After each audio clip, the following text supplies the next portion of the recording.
Hello, everyone, and welcome to podcast number 32 of the Gordon and Charisse Show. And we are so excited to be back with you. We're going to carry some of our ideas from the last podcast into this one, but this is a fresh and new content for you guys. This is powerful stuff. This is some of the secret sauce to getting unstuck when you are in pain. And so today's topic will be sometimes people do not know people. So trying to climb out of the pain pit is the first thing we'll be discussing in this topic. Right. And where we're starting with this is to talk about broken relationships. Sometimes we think that we know people by just seeing the outside cover of the book of their life, but there's a hidden story. You have to read the pages of someone's life to really understand. You have to be completely connected to where they're at in order to share in their sufferings. And a lot of people do not know how to do that. And some people, quite frankly, I don't think are supposed to do that. Right. Like, there's just a small majority that really understand that trek of life, and the people that don't, we have to give grace for that. They haven't been down the road of suffering yet. No, they haven't. And they're not in the depths of the pain pit. Right. And so when you're in that pain pit and you're trying to climb out of that pain pit, there's other elements that are happening in your life. Your thoughts, for instance, we talked about on the last show, how identifying the enemy. Well, the enemy does this. The enemy tries to scatter every part of who you are. Right. It tries to scatter you. It's like having broken pieces physically and broken pieces mentally.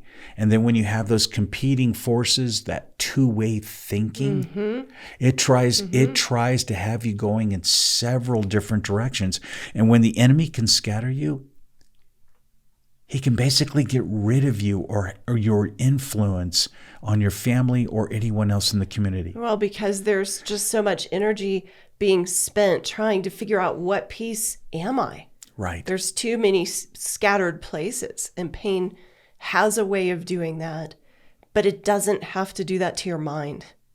That's one thing I've seen in you, that even though your body, and truthfully, it's not that sometimes when pain strikes, the body is scattered, but the mind doesn't have to be. I have seen you, I have seen you just deliberately embrace the wholeness of not letting pain have its full way in your mind. Right. Charisse, I would like to say this.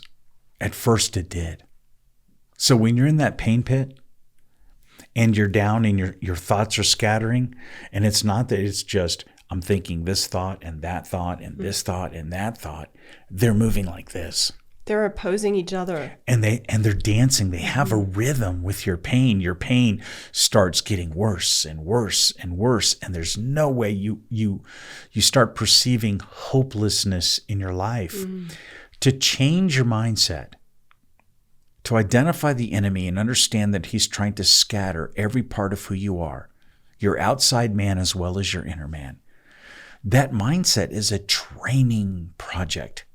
You have to train your mind through the process in order to move forward in transformation. How do you do that? You train it by feeding it the right thoughts, by making changes with your behaviors, by taking the little things and being disciplined with those. And I think what we said and talked about in the previous podcast about taking an honest assessment about where you're at instead of one of denialism. Correct. It's a training. It's saying, I'm starting here. It doesn't mean I'm finishing here. But you have to know where you're starting. Well, that's step one of present day living, living in the present. You can't keep thinking about your future and your inability and insufficiency to deal with it. And you can't have regrets and guilt and shame about your past. You're assigning blame to no one. The key is, I'm going to take accountability for my circumstances, and I'm going to train my thoughts in what's true. And so moving from that, we don't want to have our thoughts scattered the whole time. But let's talk about how that relates more to people. Well, when we're talking about people, And we tend to do this when we haven't moved yet in that present day living, when we haven't realized that we're accountable for our pain. It's easy to look for others to save us. right. We're looking for others to throw out that life preserver when we feel like we're drowning. Well, I think of it this way, like you're looking for a lifeline to come down into that pit, Yes. for a rope to come down so that you can just easily climb up and you're done with the pain. And hey, doesn't somebody understand me? Give me that rope. And I've found in our life, in the most acute times of pain, there were people that were praying or had empathy. It's not that, but nobody was truly able to throw us a lifeline, right? Or if somebody did try, the truth is, I think in that really raw state, in the first acute part of it, where you did say that your thoughts were scattered, I think it would be easy to have taken that rope that they threw down and try to pull them down with you. Right? And that's not the intent of loving other people, but it's so hard to love people when you're in pain. Let's be real. It's very difficult. And what I've seen is that when we look for others to help us, what we're saying is we're weak and we're incapable. Okay, someone is healthier and stronger, and we're seduced by the power or the success that they may portray in their own lives. And it's like, you have this, so now you help me with this. Right. And when we get into that pain pit, that's our trial. Sometimes God has us in that dark abyss. Yes. To have that trial and face that first so that we get to the point that we can start a new life of transformation. That is so powerful. Yes. Other people are not called to carry our cross. We're learning the burdens, but we're learning how to carry our cross. And so it's a great way to move into eternal thinking. I think we need to bring up another point is when you're in that pain pit, you're going to be tested on the invisible. And you have a choice. Are you going to walk by faith, or are you going to give in to fear? Right. Each challenge will test you on what you believe that you cannot see.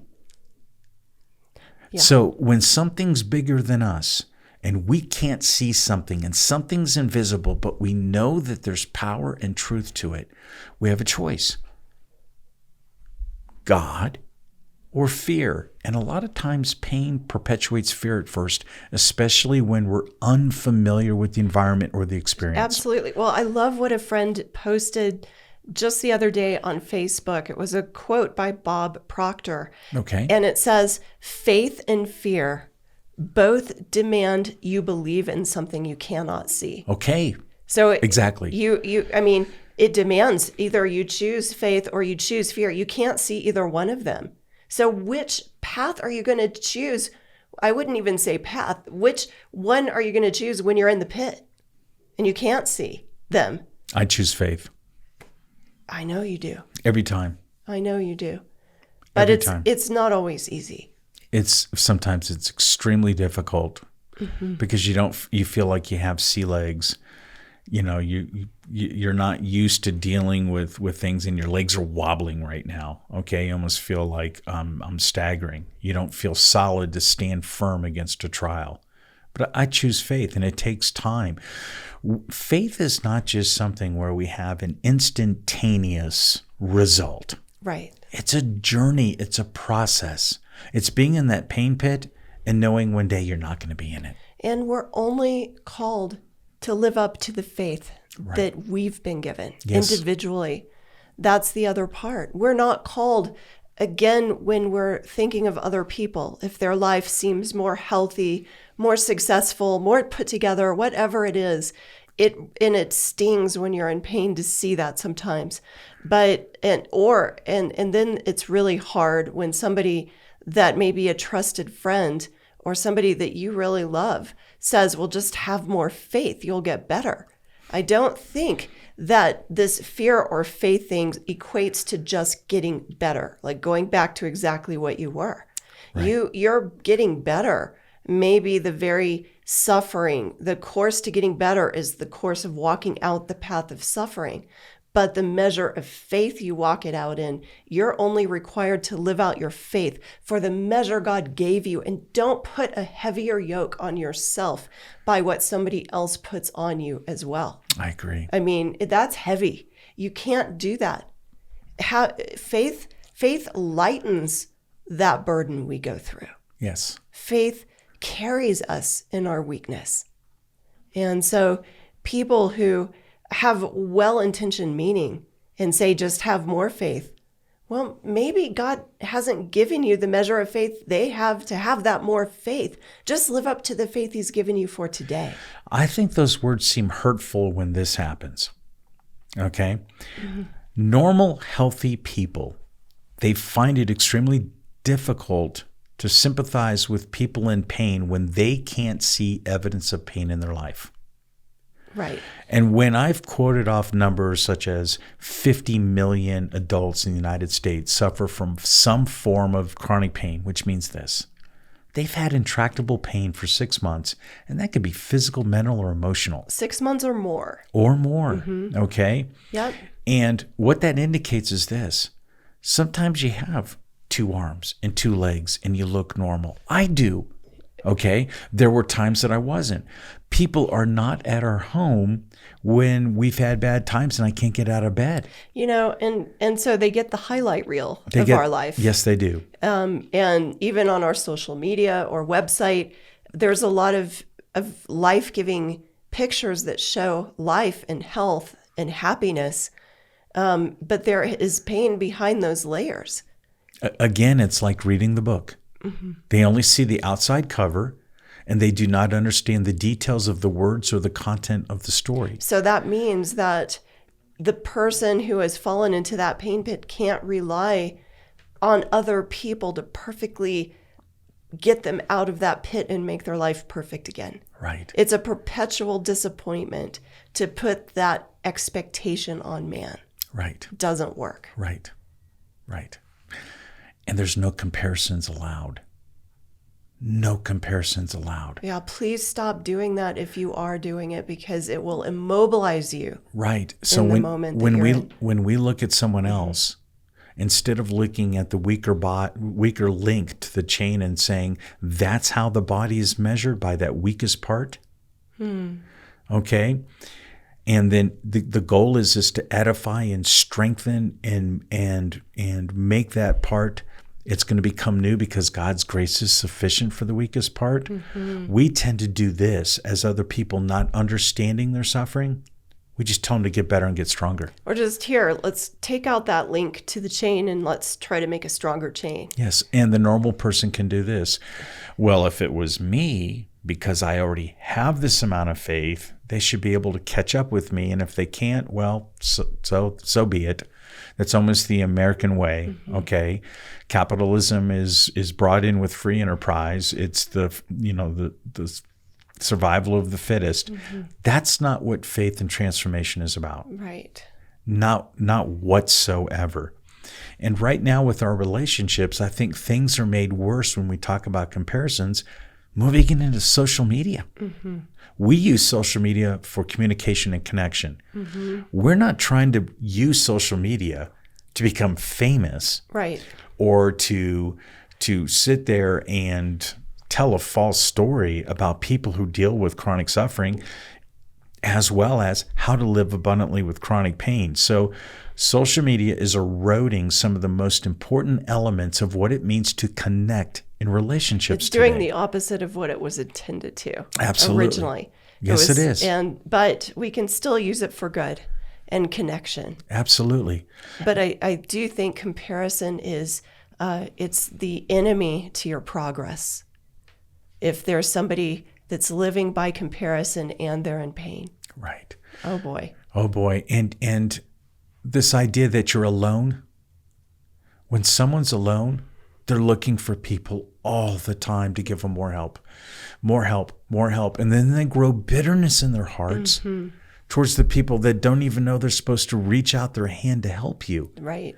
And so anxiety comes in and bitterness comes in. And obviously, that's not the nourishment to your own bones. And that's not the friend of your faith. I do think that the body of Christ is incredible in the sense of, there are people who are called to physically go and help suffering people. Yes, there are people that are caregivers. There are people that are walking the journey with people in pain. And for those people, I just want to say, as one who understands where you're at, I am so proud of you. And I'm so grateful that you are willing to embrace that journey. Yes, because it's changing you from the inside out, just like it is changing that person who is suffering. But for that person who is suffering to put all the expectation that one person can be everything, that one person can fully identify with that pain, it's impossible. It just is. It's simply impossible. And so the beautiful thing is we can lighten that expectation up and lift it off of other people and lift away those comparisons and just take that away. Yes. And we're not called to, we're called to love man. Right. But we're called to trust God. Yes.